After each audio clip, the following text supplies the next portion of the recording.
Well, welcome back to Campus Talk. Our guest today is Mr. Terrence McNeil. Thank you so much, Mr. McNeil, for joining us today. Oh, no problem. Thank you for having me.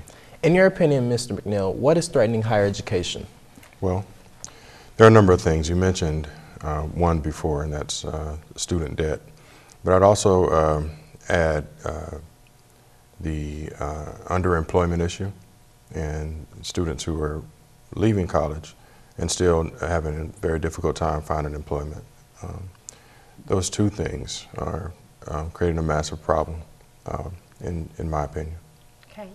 Your credentials signify that you know how important it is to carry a university degree, as well as the importance as completing a technical program. So what advice would you give to a high school senior who is debating attending a four-year institution versus a technical school due to financial restrictions?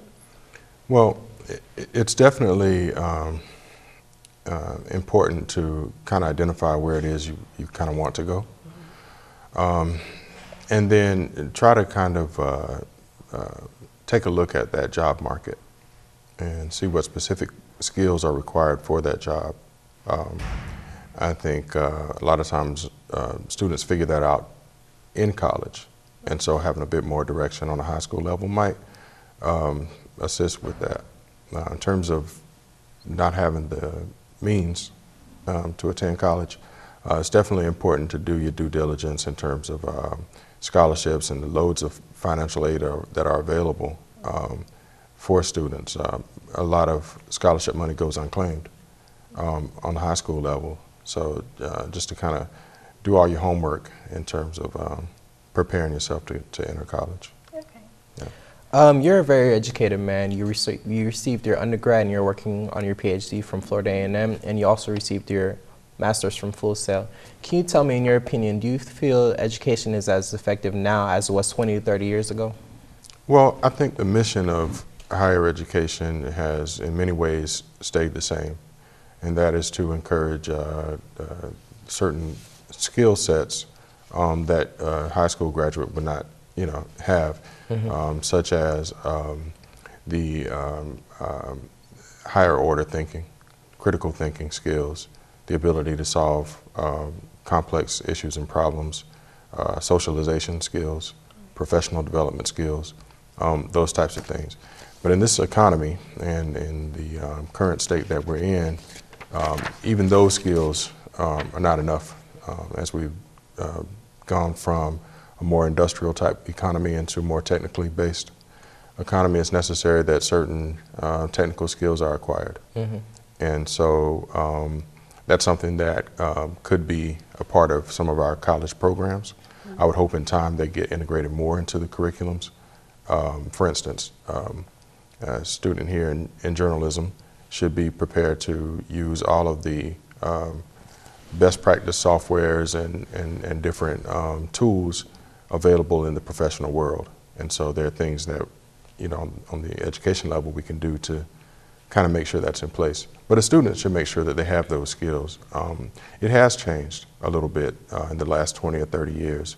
But the mission of being able to step into a profession with the skills that college teaches you is still vital.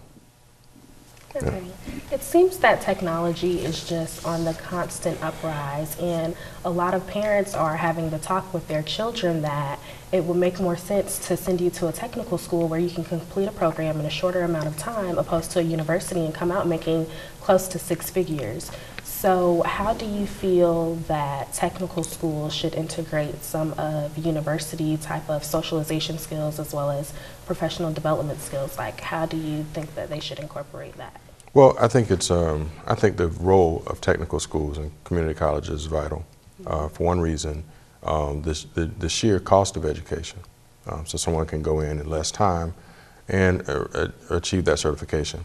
Now, having said that, I still advocate for higher education. And I believe that those skills being taught on the community college level should be brought into the college level so that it's a more holistic thing, because those skills that I mentioned before are highly valuable. But if a community college or technical college wanted to integrate some of those things on their level, then, you know, I'd say that, you know, it's simply a matter of curriculum, you know, adding in the right components of things to encourage higher order thinking. Because, you know, these jobs that you speak of where people are leaving and getting good salaries off of a community college or a technical degree still require some of those professional development skills and some of those higher order skills and soft skills that you really only learn through experience, and a lot of that is attainable on the college level. Okay. Yeah. Mr. McNeil, when you see certain HBCUs shutting down across the nation, what do you think, what certain measures or steps do you think could be taken to prevent the dying out of thriving HBCUs such as Florida A&M or Howard University? Well, it's a serious issue, and it's an issue not only in South Carolina, but here in Florida, Louisiana, and most states that have HBCUs, where this performance-based funding is somewhat of an issue, because here's the deal. Right across the street at Florida State University, the average incoming freshman from high school has about a 4.0 GPA, or very close to it. Here at Florida A&M, it's much lower, and the reason for that is tied in directly to our mission as an HBCU, to offer opportunities to underrepresented people. And so we are fulfilling our mission by taking a student from here to here, whereas perhaps another school, perhaps not an HBCU, are only taking the cream of the crop and moving them a little bump, you know. And that's why we rank so high on that social mobility index that recently came out, where it's showing that we're actually doing a greater service by taking students from one place to another. Now, if it takes us 6 years to graduate a student because we had to remediate them, right, that's our mission. And so we should not be penalized for that. We should not lose funding for that. And we should not be shut down. We should not be deemed ineffective by those higher-ups making those decisions. Because like you mentioned, over half of the nation's African-American teachers and other professions are, you know, HBCU graduates. The leadership in Congress of the United States, if you look back at the pedigrees of those folks, most of them, or a great deal of them, HBCU experience. And so we do a vital service, and it's somewhat of an offense when one suggests that we're not meeting performance-based standards, because it's by what measurement? By our measurement, we are excellence with caring, and we're working to achieve our mission of taking the underrepresented and providing them with an education. And the FAMU pedigree, I would put up my FAMU network against any university in the country in terms of people that I can contact and connect in all fields of endeavor. I'm proud of that, and so I think that we need to take a closer look at how we examine school performance and whether or not they are deserving of the funds that they need. So. Okay. Where do you see HBCUs in the next 10 years? Well, we'll still be here. We'll still continue to move forward. We are not dismayed by any of the chatter that you may hear about. We've been here before. It's important that HBCUs continue to build and grow, though, by supporting, by giving back to the university, by opening doors of opportunity to HBCU graduates, by encouraging our children to attend HBCUs.